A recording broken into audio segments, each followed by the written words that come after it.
I don't know of anyone who has a deeper faith than Kevin O'Brien. Everything he does is full bore. But for a while, his faith was on the sidelines, this former pro football player. And how did it get to the stage that he is at today? Really, really a great witness for Christ. Hello again, everybody. With Steve the Homer True, who with the Lord, the Holy Spirit, had the vision for My Faith with Homer and Pip. I'm Tommy Pippins. Our marvelous producer on remote is Brent Young. And we're just so delighted to have Kevin. As always, KO, Homer kicks it off. And I kick it off easily because Tommy always has a great intro, and I say, I want to know more. I want to know more, but I don't decide how the story is told or where it starts because you do, Kevin, with My Faith. Where do you and how do you choose to start? Well, guys, here's the interesting thing. I guess you go back to growing up, right? My dad was he's an import, meaning he came in from Ireland. So very ethnic Irish growing up. And so Irish Catholic family.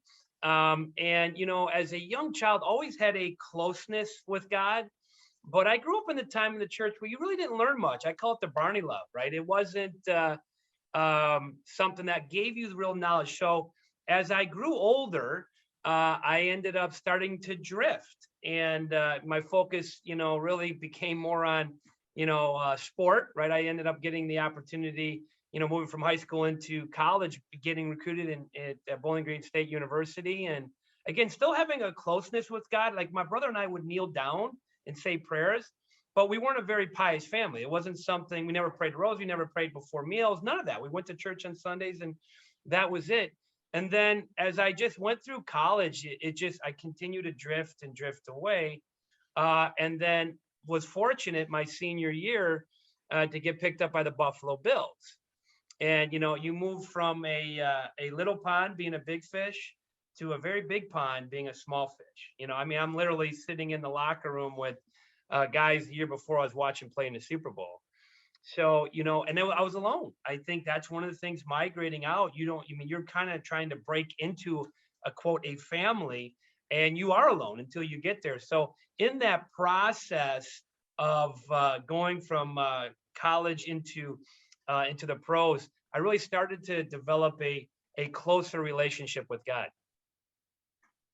I want to go back. Always had a closeness with God. You said that and you were talking about your youth very young. Why? How? What? Yeah, it's interesting. I've asked, and now I'm sure we'll hit on this, like what was the trigger that got you back? But when I reflect on how did that happen? Well, first of all, God's grace, right? I think that's part of it. Here's something that pops into my mind. I remember at a very young age, I don't even remember, was I 6, 7, 8 years old? We had a pious and holy neighbor. And she had asked my mom if she would host a group meeting. They had the traveling statue of Mary. And would we just host that and do a consecration? I didn't know what it was. So I remember being there as a young child and us repping out prayers. I didn't know what that was. It was the rosary. We were praying the rosary and just praying the Hail Marys. And we had went through a consecration to the Sacred Heart and the Immaculate Heart of Mary. And when I asked that question, Homer, that's what pops up in my head. There must have been, a spiritual protection that came on that allowed us to, as a family, to stay close to God, even though we weren't getting formed well, right? Not that our family, life was bad or anything. It was kind of blah. There was there was no passion in it. And there was no regularity of what we would do as a family. But when you say a closeness, does that mean you look back and think you felt like God answered you, like there was a relationship, or was it more just what you did, or for some reason did you feel like there were answers or some communication back from him? It's interesting. Yeah, you know what? There was like a love in my heart for him, right? Being a young kid, and I don't know why this happened, but my brother and I, almost every night, we would kneel down and maybe say the Our Father. I don't remember what prayer, maybe just talk to God. And so we had this closeness there. And I don't know what really did it. It's just like when you had this faith. And by the way, my brother, shockingly, was just actually went into the seminary. He's now married and has 9 kids. But so you're like, there was a grace there. Maybe it was all the prayers and rosaries that were said by my grandfather and grandmother, back in Ireland and Pittsburgh. Something was going on that really stirred the heart, because there was a connection of the heart, right? There was a love for God. Even though I didn't understand him, there was a love for him. But you mentioned joining this team, being in the NFL. I would think that could easily drift people apart from any faith, given the behavior or supposed behavior of players on the team. And you're saying exactly opposite. There had to be somebody. There have to be people that are a part of this.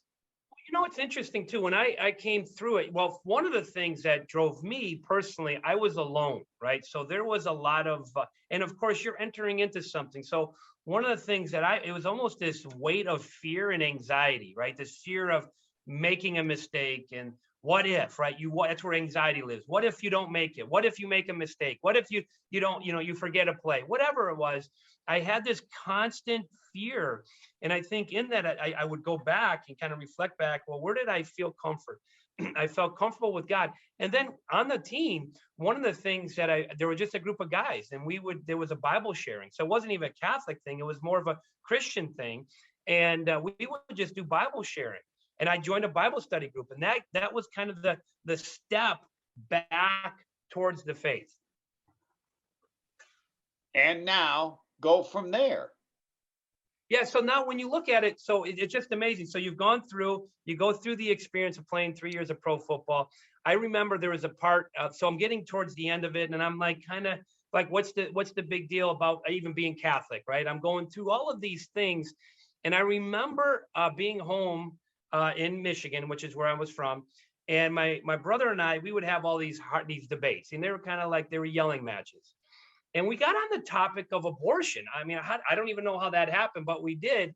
And at that time, I was like, well, I don't think it's a right you should take away. And we were just going back. And my brother's like, he's like, what are you talking about? So we're yelling. My mom's in there trying to kind of keep us from like going to blows.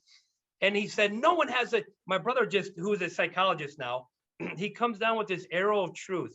And he said, no one has a right to kill an innocent person. And I was just like, wow. And he goes, you know what your problem is? You need to get back to confession. And I'm like, whoa, it was just like this healthy punch in the gut. And I did. I went through, the scales came off. That was the trigger that got me to move forward. And then what I've done is I just entered into learning the faith. I couldn't love what I didn't understand. So I moved it from the heart side. Remember, we talked about that relationship with God, to the head side, and really started to dive in and learn what we believed and why we believed what we believed. And in that effort, I came to understand the absolute beauty of the Catholic faith. And I came to truly appreciate it. And in that understanding, my love for God even increased, love for others, of course. And now, going back from playing football to having 7 kids, in love of life, it's just been an amazing journey. Because, one of the things I've learned in this journey, right? We're running now the largest men's apostolate, Men of Christ, that's now expanded into Catholic Men's Leadership Alliance. And we've got this Virtue Base. I mean, all of these wonderful things that are happening. And it was through the sacrifice. It's literally what I've come to understand is picking up the cross, right? And knowing what that means. It's actually in the suffering, in the sacrifice, is that you can find joy. I was mentioning to Tom beforehand, a good friend of mine just passed away, and it was beautiful in the funeral, how we do that, how that transition from this life into the next life happens. And I've come to really truly love the Catholic faith and love Christ more. I want to go back to when you started to do research, and you're studying it now. It's what stood out even today, because everybody has a different list of what hits them the most, what's at the top of their list. I like to ask when you feel closest to God, but this is more what hit you the strongest when you studied. Yeah, well, there was so many things. So for me, it wasn't the Bible so much, because I'd read the Bible and I'm still like, I don't get it. I entered into the catechism. So I started really reading and listening to different priests that were communicating, right? Really, I'm just that logical way, like help me understand what we believe and why we believe. And then in that process of learning the faith, I came to love the faith. So it was like, okay, I don't fully understand everything yet, but I'm going to give my assent of faith. So what happened is when it flipped, I went to those scales came off. I entered into the experience. It was almost like, okay, if the church teaches it, I believe it. I don't understand it all, but I'm going to give that assent of faith. So that's really what I'm going to give that to God. God, help my lack of understanding. And then I did what we all need to do. We have to enter into it. And what really helped me in that process was the catechism, like literally going through. There was a priest that actually did a catechism series. It was like 52 tapes. So literally, I was in sales, and we lived in out in New England in the Boston area, and we would go back to Ohio, which is where my wife is from. And in that process, it was like a 15, 16-hour drive. Literally, I'm sticking those tapes in, and I'm just repping it out. I'm cutting grass. I've got the headphones on, and I'm just pouring that information into my head. You don't have 52 tapes now, sir. You Yeah, have one tape. You yeah. have 30 seconds. You have 60 seconds. What's going to be on your one page if you're going to hand it out to people? About just, well, the one thing is just embrace the cross, just understand that. My football background has given me a lot of the hard work, the effort. And what is that? Just embracing that. And that's something that I've come to do. Quit the complaining, less of you, right? I must decrease, he must increase. And that is something that I've really specific. I don't know if it's at the age of 50, but that in the last year and a half, that was one thing. The other thing I would throw out is literally, and I've been doing this more and more specifically over the last year, is just these aspirations of saying, Lord, God the Father, God the Son, God the Holy Spirit, I love you. Please help me. Mary, please intercede for me. Saint Joseph, please guard me. Guardian angel, please be with me. That is it. And it's been amazing how much peace I've had.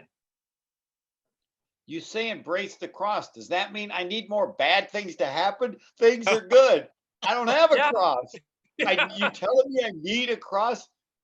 These are questions to get you to just say more to people understand how you view it. And Yeah, it's interesting. The crosses come, when we think of crosses, sometimes we think of you have like cancer or some major things.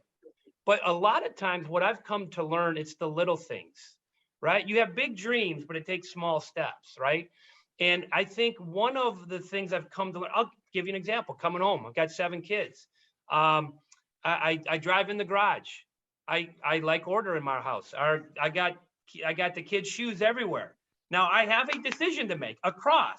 Do I go in the house screaming and yelling with the Irish temper, or do I calm myself down, walk in there, give the wife a hug, give the kids a hug, still get the work done, but do it in a different way? That simple thing, that patience is an example of a cross. It's engaging in the faith that you don't feel like doing. I don't feel like sometimes with the men's apostle. One of the things I really have a heart for is men's ministry, helping men become better men. And men are hard. It's hard. And it can be a thankless job. whoa, Yeah, whoa, whoa, it can be. whoa. Homer, you know that. Come on. Getting him No, back. no. I feel like this. You can't get away with saying that. Men are hard.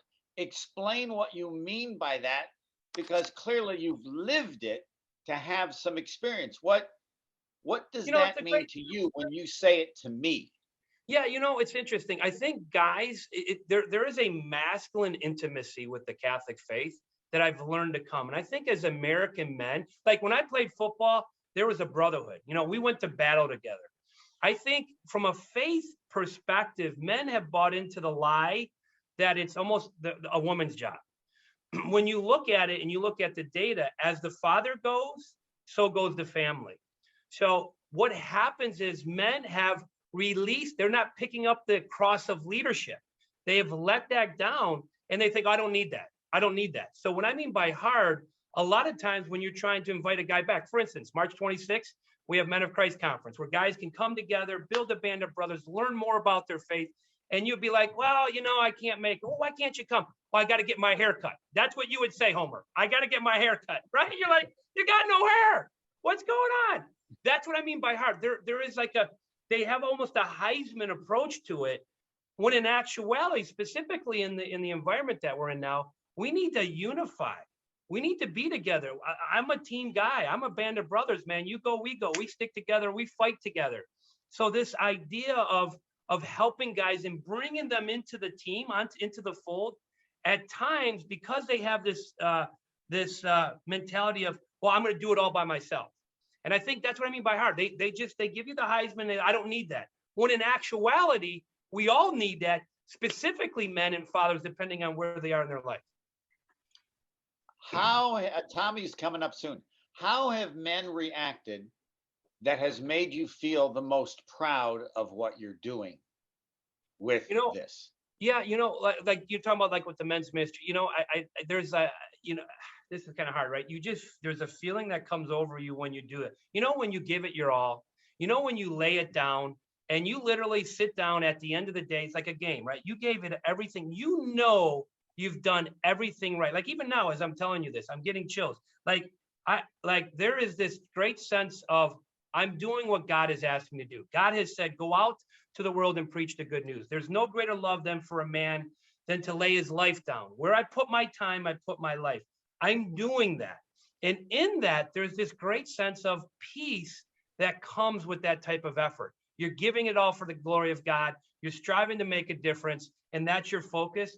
With that, there's tremendous peace that comes. This is the last one, Tommy, but I ask it to everyone because I have an incredible curiosity. When in your life have you felt the closest to God?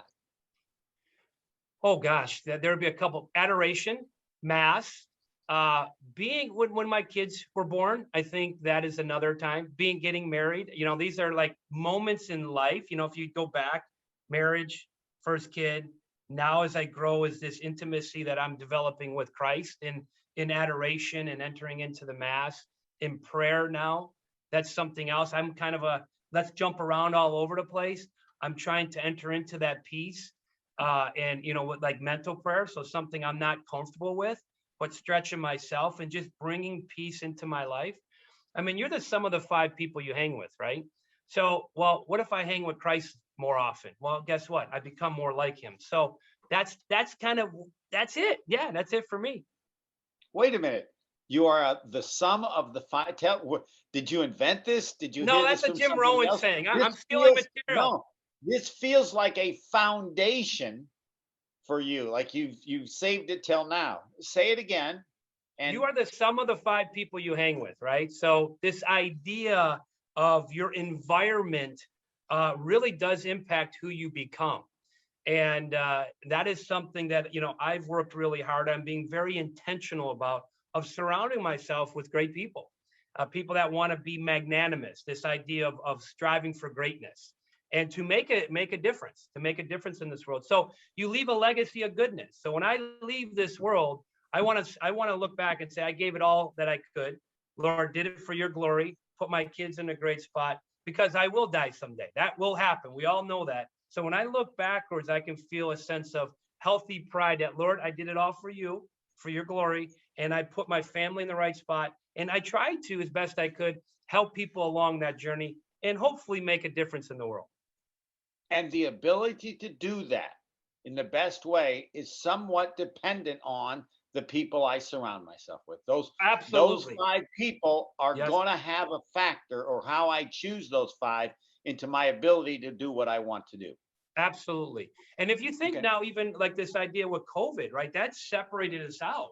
So now you could even expect, what are the 5 things that you surround yourself with? Because a lot of people have been in isolation. We're working really hard to bring men back, specifically back to the parish. Why to the parish? Because that's where Christ is. And this idea of building a band of brothers there so they can almost recalibrate those 5 people, right? Because a lot of them are, maybe they were going to work, but we've been separated from our friends. And mentally, that's very, very difficult. So one of the things that I talk about the 5 people, but also you could summarize that. What are the 5 things that you surround yourself with on TV, on radio, on what you read? So that environment that you have is very, very important. Tommy won't believe this, but I'm done.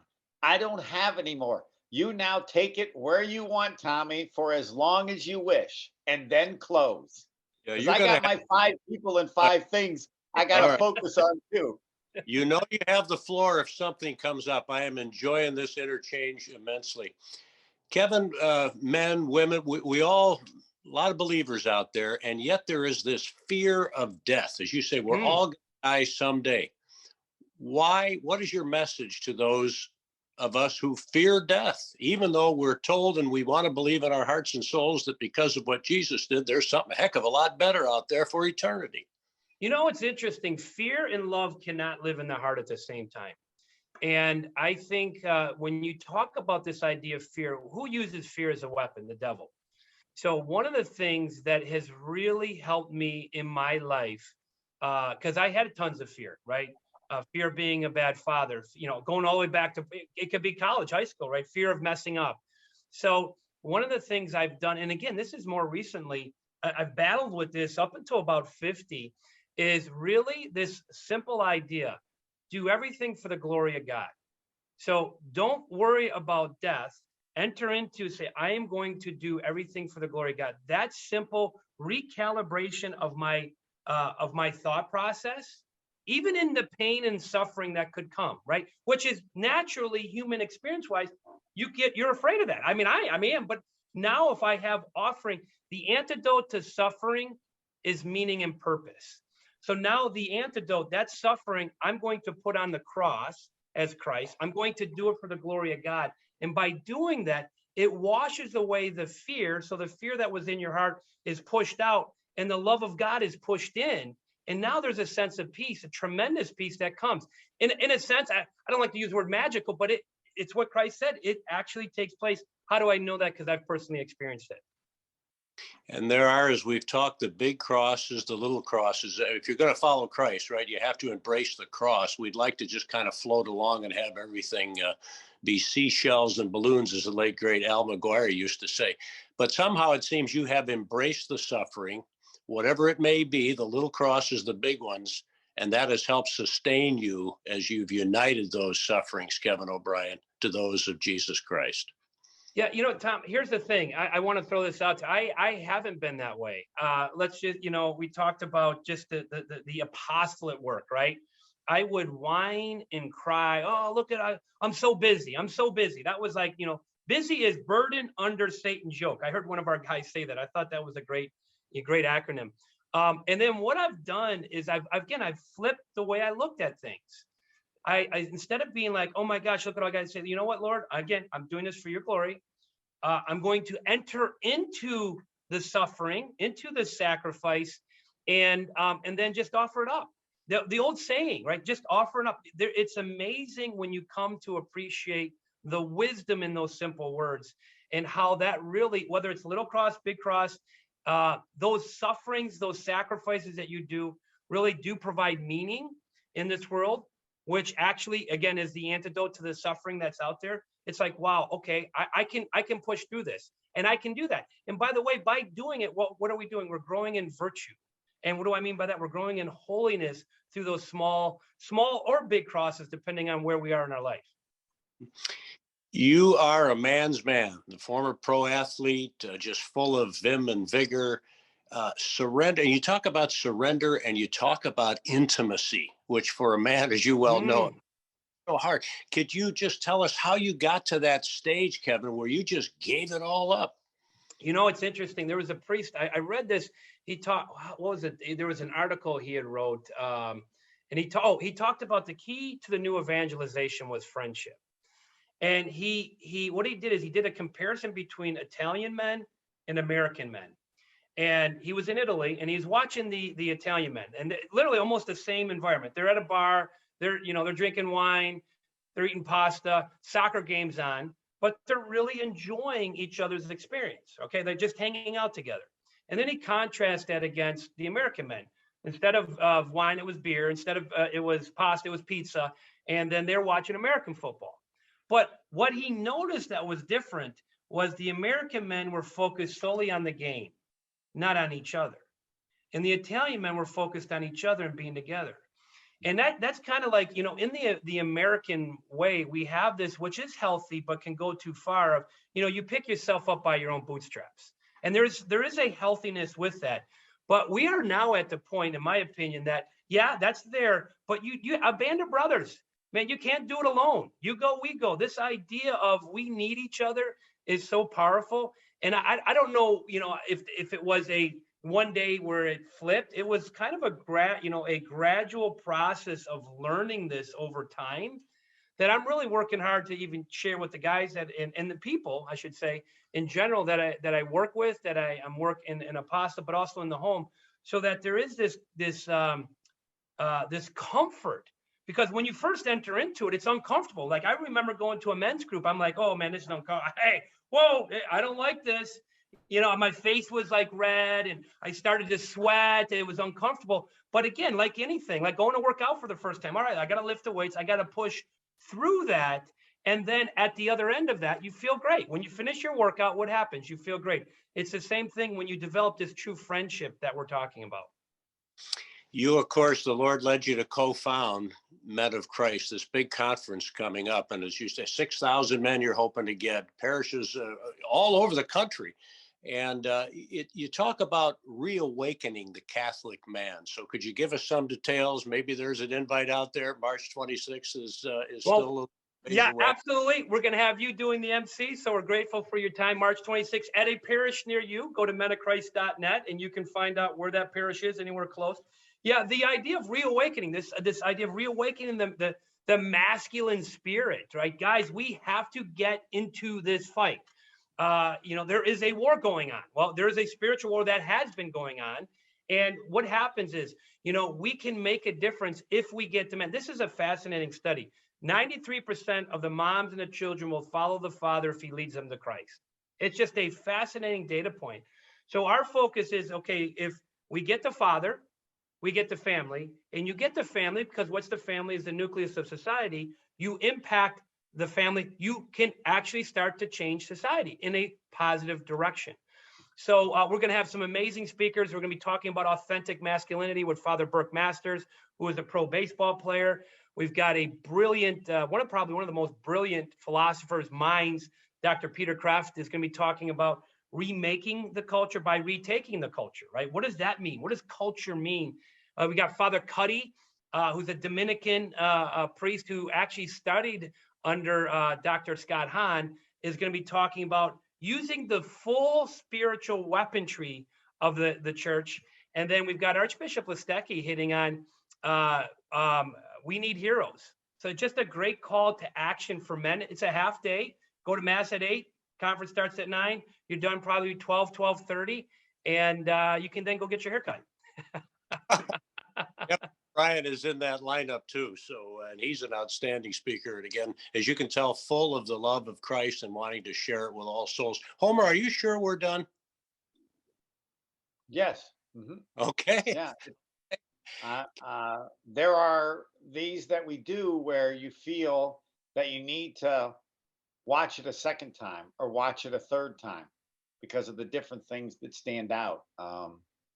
Yeah, this is good. This is what you say that I dreamt of, and it is the Holy Spirit, because everything Kevin says about people, I like to be private, and this has allowed us and everyone to meet people they never would have met, and it's special.